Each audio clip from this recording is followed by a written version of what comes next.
সম্মানিত সুধী, হাজার হাজার গ্যাংম্যান বা শুটার রেডি আছে, যে কোনো মুহূর্তে যে কোনো জায়গায় হামলা হতে পারে।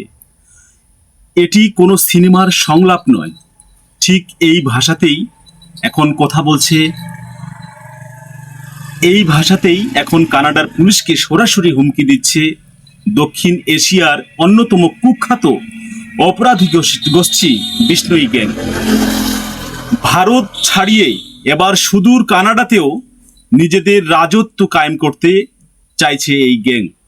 কিন্তু হঠাৎ কেন কানাডার সরকার এই সন্ত্রাসী সংগঠন, এদেরকে সন্ত্রাসী সংগঠন ঘোষণা করতে বাধ্য হলো, প্রশ্ন রাখলাম।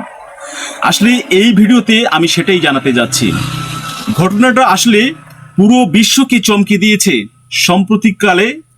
সম্প্রতি কানাডীয় পুলিশের কাছে একটি চিঠি পাঠায় এই বিষ্ণুই গ্যাং, যেখানে তারা দাবি করছে তাদের আন্ডারে হাজার হাজার সন্ত্রাসী গ্যাংম্যান রয়েছে। শুধু পুলিশকে হুমকি দিয়েই তারা ক্ষান্ত হননি, কানাডার স্থানীয় ব্যবসায়ী, বিশেষ করে প্রবাসী ব্যবসায়ীদের ওপর তারা এক ধরনের ট্যাক্স বা চাঁদা ধার্য করেছে। সোজা কথায়, ব্যবসা চালাতে হলে বিষ্ণুই গ্যাংকে টাকা দিতে হবে, অন্যথায় পরিণতি ভালো হবে না, হবে মারাত্মক।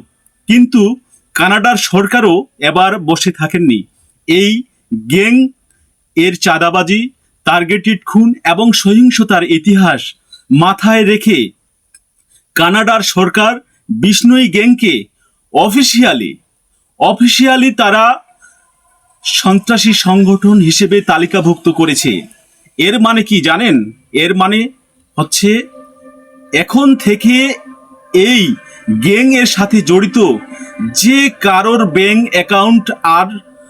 অ্যাকাউন্ট এবং সম্পত্তি সরাসরি ফ্রিজ বা বাজেয়াপ্ত করা যাবে। আন্তর্জাতিকভাবে এদের দমনে নেওয়া যাবে সবচেয়ে কঠোর আইনি পদক্ষেপ। বর্তমানে রানিং যে পরিস্থিতি, সেখানে কিন্তু খুবই একটি বেশ উত্তপ্ত, বিশেষ করে কানাডায় বসবাসরত প্রবাসী দক্ষিণ এশীয় ব্যবসায়ী কমিউনিটিদের মধ্যে একটি গভীর আতঙ্ক কাজ করছে। তবে কানাডিয়ান পুলিশ অলরেডি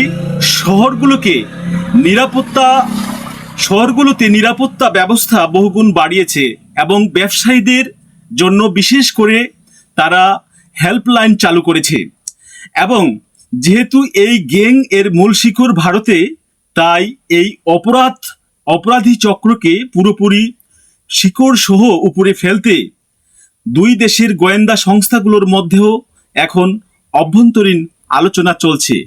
একটি আন্তর্জাতিক গ্যাং যেভাবে অন্য একটি দেশের আইন শৃঙ্খলার জন্য হুমকি হয়ে দাঁড়িয়েছে, তা সত্যি চিন্তার বিষয়, আশ্চর্যের বিষয়। কানাডা সরকারের এই কঠোর পদক্ষেপ কি পারবে এই বিষ্ণুই গ্যাং এর নেটওয়ার্ক সমূলে ধ্বংস করতে? আপনারা আমাকে কমেন্ট সেকশনে জানাতে পারেন।